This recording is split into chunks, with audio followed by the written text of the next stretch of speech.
Friday, everybody. Thanks for tuning in for another Cruise with Smooth. Hope y'all are doing okay out there. So the last video I did, I had mentioned that I might talk about electric vehicles. Here we go. Before I get into it today, don't forget to like, share, comment, subscribe, and hit the notification bell. So, I work in the automotive industry. I build trucks. That's what I do.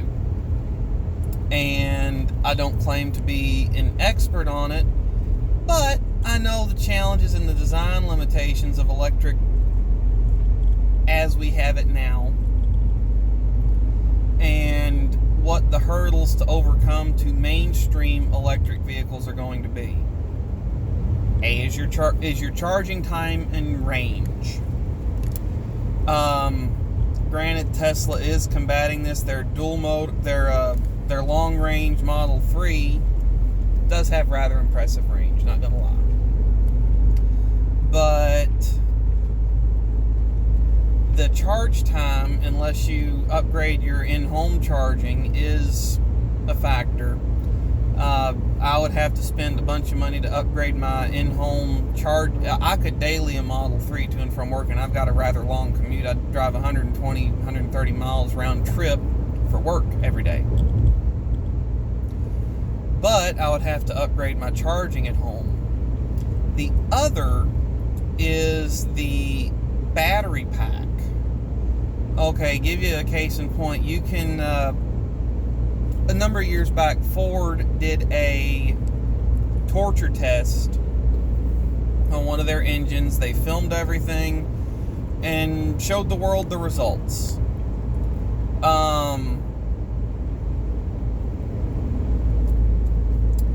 Long story short, they ran an engine on a dyno, which you can simulate whatever conditions you want the engine to go through on the dyno. You can run it foot to the floor for hours on end because it doesn't run out of fuel. You've got a big, huge fuel tank at the facility. You can go from Arctic temperatures to simulating driving through the Sahara. Take your pick. You can do whatever you want. And then after they racked up 150,000 torture miles, they put it in the truck and did some more EcoBoost torture test. It's a pretty interesting video series. Well, at the end of this, they had racked up 165,000 miles that no end user could ever duplicate. And they tore the engine. They ran the engine back on the dyno to make sure that it produced the rated horsepower and torque. They had lost 1 horsepower due to a component that had exhibited a little bit of wear. There was one component out of all the engine that had exhibited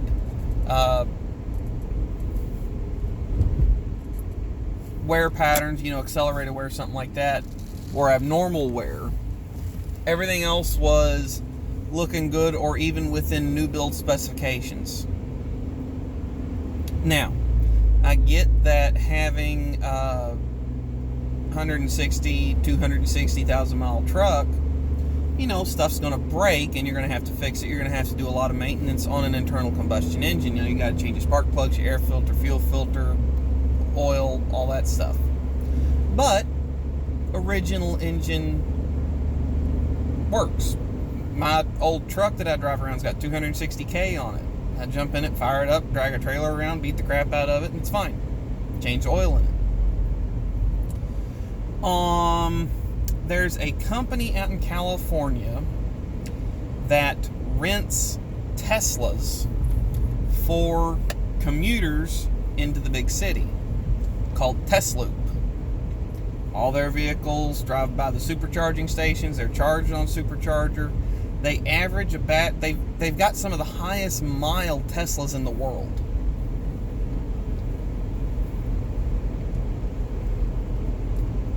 They do not get absurdly long battery life, especially when you supercharge.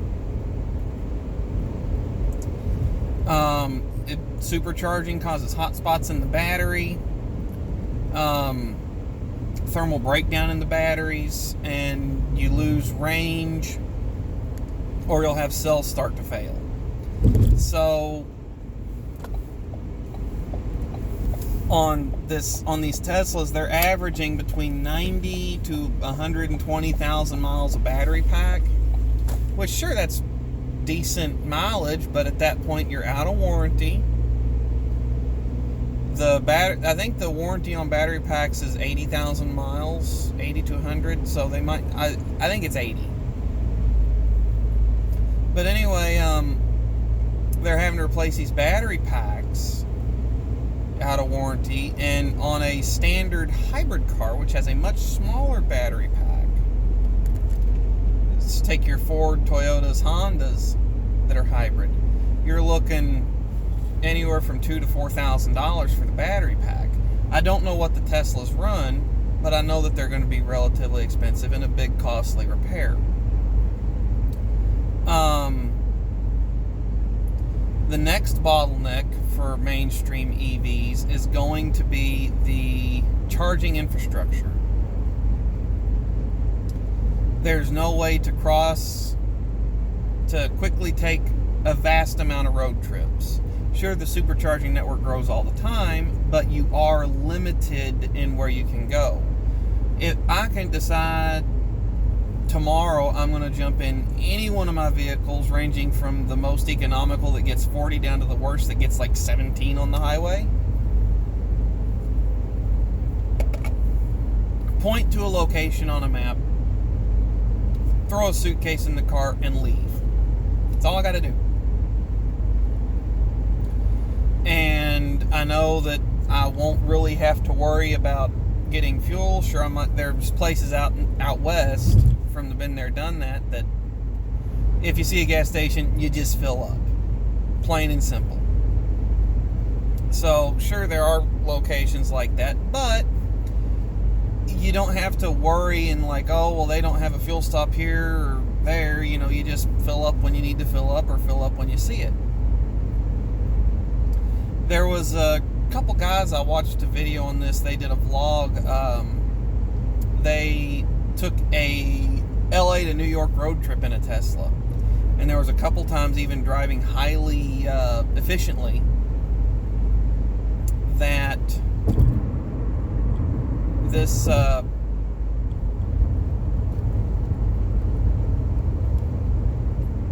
these guys ended up down at the very bottom of available range.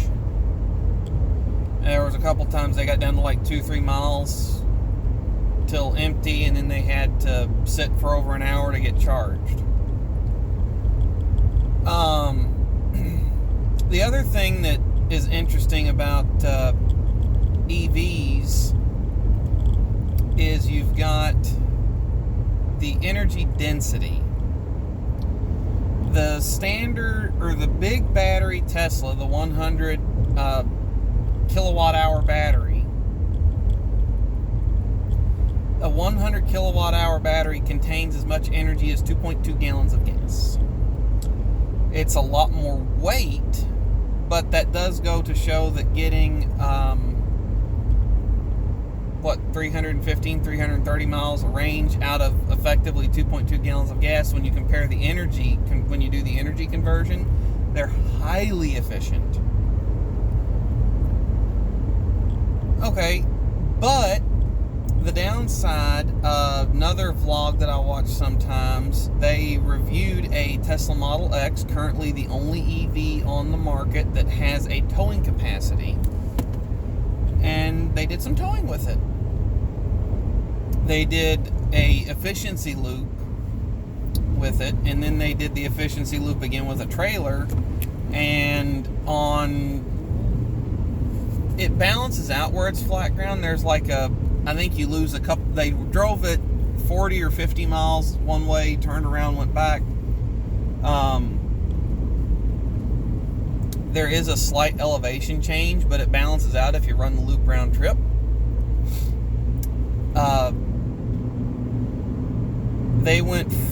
They tripled their energy consumption, which, okay, when you're towing, it's possible. My old work truck that I use when I'm driving around without anything behind it, the best miles per gallon that truck has ever gotten out of it is 17 miles a gallon. When I tow the little weight that I have to tow, I get about 10 miles to the gallon. And when I really put a lot of weight on it, I can cut it to 7. So, sure, reduced range is a thing that all vehicles towing weight will see. That's just a fact. Especially when you start getting into bigger trailers where you're having to not only worry about the weight of the trailer, but the aerodynamic load of the trailer. That's okay, that's all fine and dandy.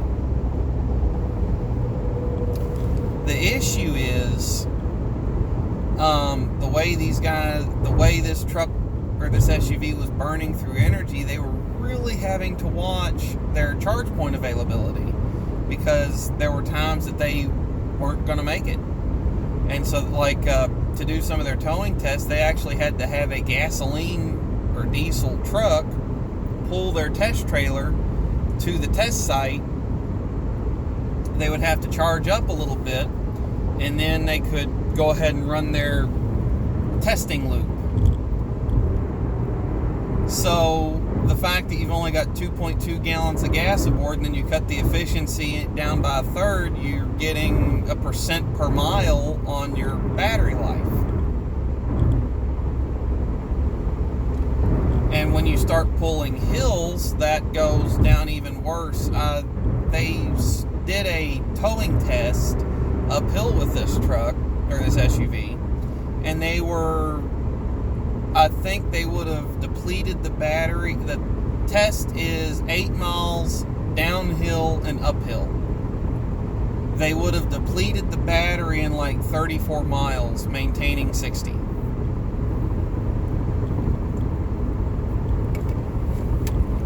Going up an 8%, going up a 7% grade. They would have depleted the battery in 30 to 40 miles. So, there's definitely issues to be solved on EVs, especially when you're looking at towing capacity,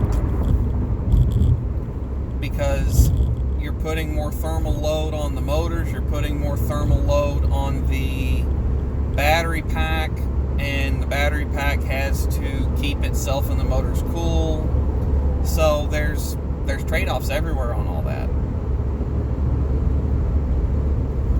And the more heat you put into that, the more juice it pulls out of the battery, the more heat you start creating this vicious cycle with just cooling, where you start reducing your efficiency. The last thing is infrastructure.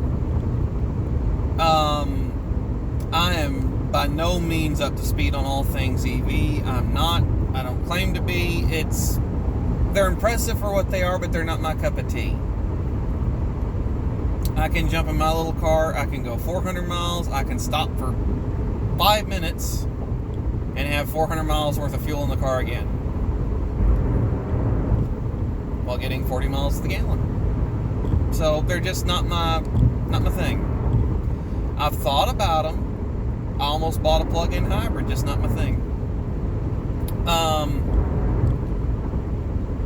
But anyway, the charging infrastructure on these, in Britain, they're more standardized. They do still have, EVs are more popular in Britain, especially in London. They've got smaller city cars, that you can get away with. They're, limited range cars, just for tooling around in London.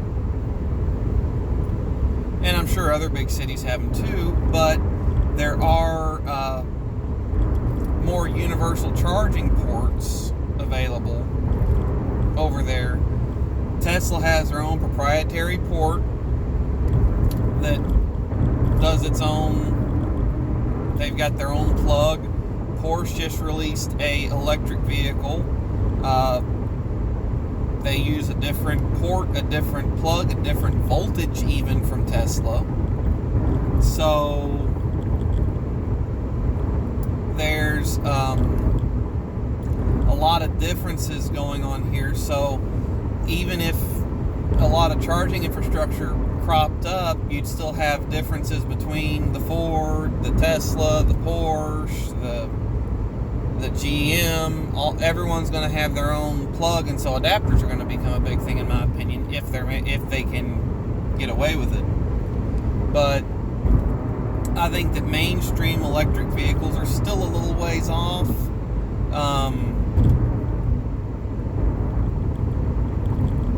There are certain advantages to them too, in my opinion. Don't get me wrong. If you get the charging that can charge your vehicle from empty in 8 hours, you never have to go to a gas station again. If I had bought a Tesla, or Ford's releasing a new electric vehicle in the next couple of years, the Mustang Mach-E,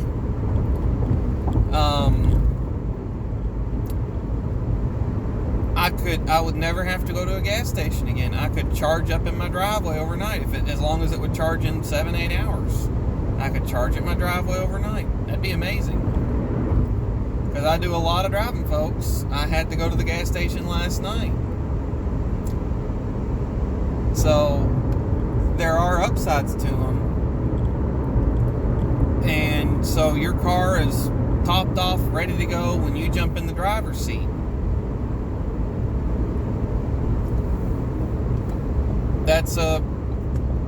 That's undeniably cool, because I can't tell you how many times between the different vehicles and also my wife driving, where we'll be getting ready to go somewhere, someone will have drove something to the store or whatever, forgot to put gas in it, jump in, we gotta go, and we got just enough gas to get to the gas station. Whereas all you gotta do is plug it in. When you pull in the driveway, leave it sit, it'll be ready when you jump in it. That's pretty cool. Hello. I wish I was in my other car.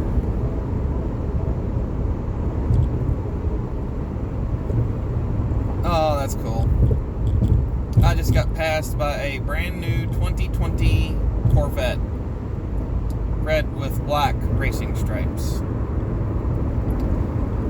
And my other car y'all haven't seen yet, something I've always wanted since I was like 10 years old, a Mustang. I got a older, low-mile Mustang last week. A week ago today, as a matter of fact.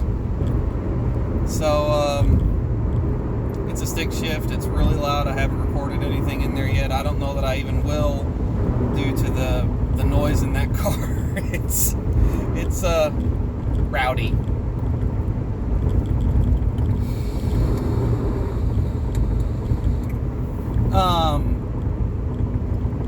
But anyway, back to EVs. And for performance, they're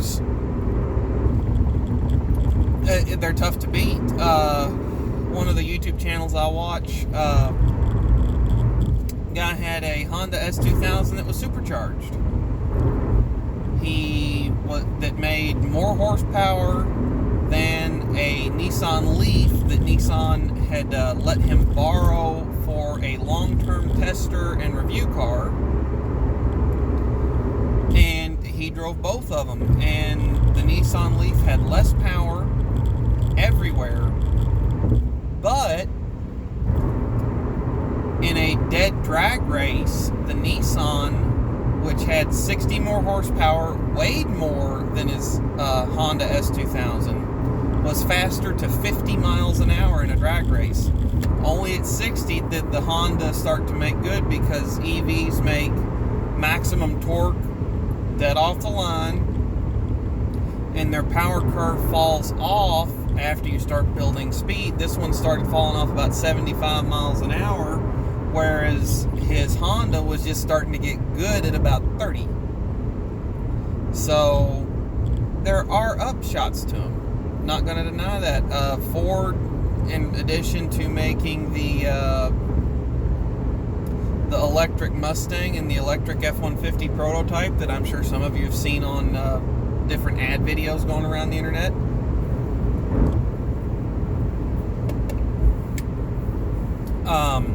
They're talking about hybrid and plug-in hybrid F-150 Expedition, as well as the Mustang. I think that's going to be pretty cool because some of the top performance cars in the world right now have, at least top performance out of the factory, I should say, have hybrid drive systems. The LaFerrari, the Porsche 918, and the McLaren P1 all have a hybrid drive system. One of the things about an engine, you can tune it to where it makes power in a given area. The slower the engine speed is, the less power you make, but the more immediate the acceleration is. For example, F1 engines of mid-2000s, they peaked out at 20,000 RPM, so that crankshaft was spinning around 20,000 times every minute in a V10 engine. That's why they made such a wailing, insane noise. However, they made no power down low or even below 10,000 RPM. They idled at like 7,000 RPM. To put that into perspective, most car engines won't exceed, I think the fastest production engine ever was the Honda S2000 at 9,000 RPM. The Lexus LFA, which was a very limited production car, hit 9,500, 9,800 RPM. There's a lot of stress and strain on an engine at those speeds. By comparison, take, say, your average American sports car, they won't spin faster than 7,000 RPM most of the time. But they make gobs of power down low so you can cruise along on a road and never have to downshift gears.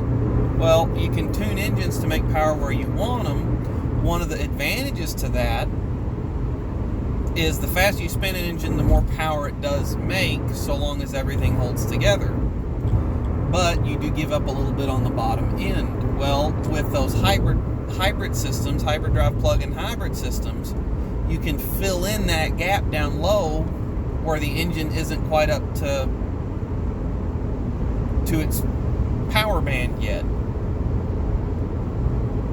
So there is decided perks to it from an efficiency standpoint on a hybrid, from even a performance standpoint on a hybrid.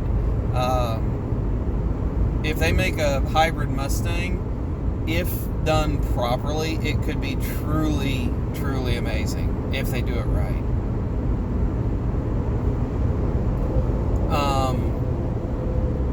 Anyway, that's basically what I had to say. I know I went a little off topic there at the end, but I think that sure, electric vehicles are cool. You do save a little bit of money in the long term on your maintenance and fuel bill, but whoa, someone came into my lane. But with the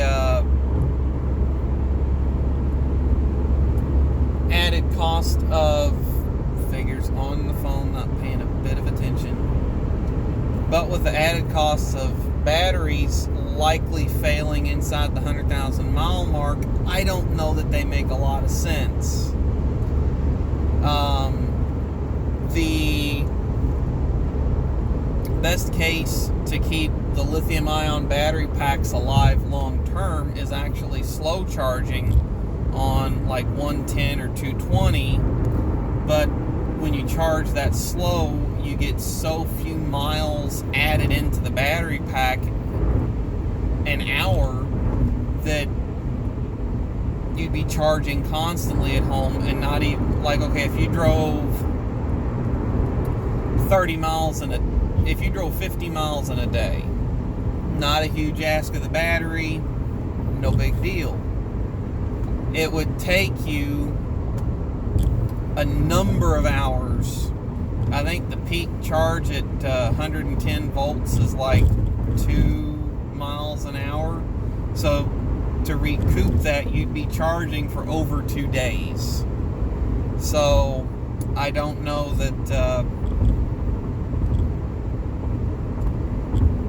that battery life is a decent trade-off for the lack of quick charge. So anyway, folks, thanks for tuning in. I've gone on long enough. Hope y'all stay safe. Love to hear your thoughts.